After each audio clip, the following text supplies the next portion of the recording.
La romancière et journaliste Maryse Wolinski, veuve du dessinateur Georges Wolinski tué dans l'attentat contre Charlie Hebdo, est décédée jeudi à l'âge de 78 ans, après avoir écrit 3 livres poignants consacrés à son mari. Les éditions du Seuil ont la grande tristesse de faire part de la disparition de Maryse Wolinski, à Paris, le 9 décembre, a indiqué la maison d'édition. Née Maryse Bacher à Alger, originaire du Lot-et-Garonne, elle a été mariée pendant 43 ans avec le dessinateur tué en janvier 2015. Ils ont eu une fille, Elsa. En 2020, alors en promotion de son livre Au risque de la vie, elle indiquait sur le plateau de LCI souffrir d'un cancer des poumons. 3. Récit poignant, sur son mari après une carrière dans la presse, en commençant par Sud-Ouest à Bordeaux et en passant par le Journal du Dimanche, Elle ou Le Monde Dimanche, elle s'est consacrée à la littérature. C'est en 1988 qu'elle s'impose comme romancière à part entière, avec Au diable Vauvert, son premier roman, paru chez Flammarion, L'intimité et le secret, la vie de famille, l'amour, ou le désamour, dans le couple, autant de thèmes qui formeront la matière de ses romans ultérieurs, souligne Le Seuil dans un communiqué. Maryse Wolinski fut aussi très attentive au mouvement féministe et à la place des femmes dans la société, a rappelé la maison d'édition. Elle salue l'élégance de son courage, l'obstination de sa pensée et des valeurs qui l'animaient. Suivent des succès comme Le Maître d'amour, 1992, Lettre ouverte aux hommes qui n'ont rien compris aux femmes, 1993, ou La femme qui aimait les hommes, 1998.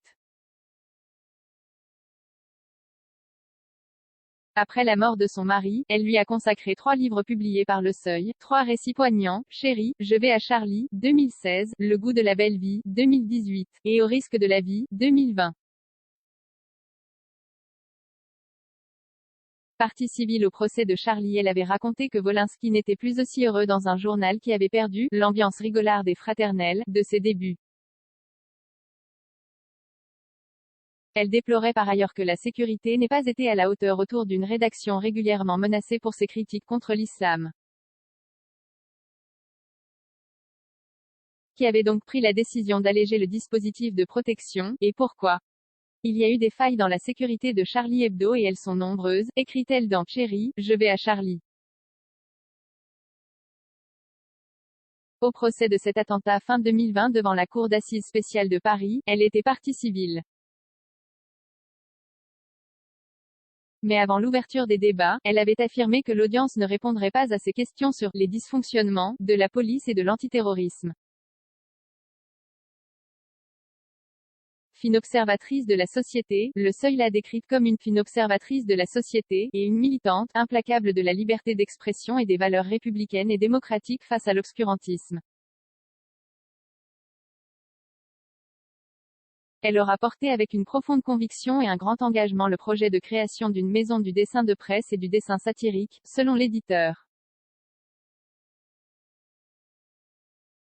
Le JDD présente ses sincères condoléances à ses proches et s'associe à leur peine, a écrit sur Twitter Cyril Petit, directeur de la rédaction du journal, où elle a commencé sa carrière en 1968 et où elle a rencontré son futur époux.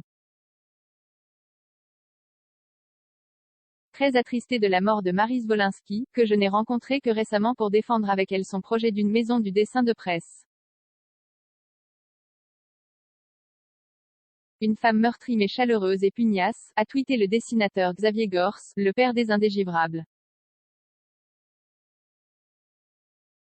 Mercredi, Elsa Wolinski avait salué sur Instagram la façon dont sa mère affrontait sa mort prochaine, avec vaillance et élégance. 0 commentaire 0 partage, partagé sur Messenger, partagé sur Facebook, partagé sur Twitter, partagé sur Flipboard, partagé sur Pinterest, partagé sur LinkedIn, envoyé par mail, sauvegarder une faute, imprimé.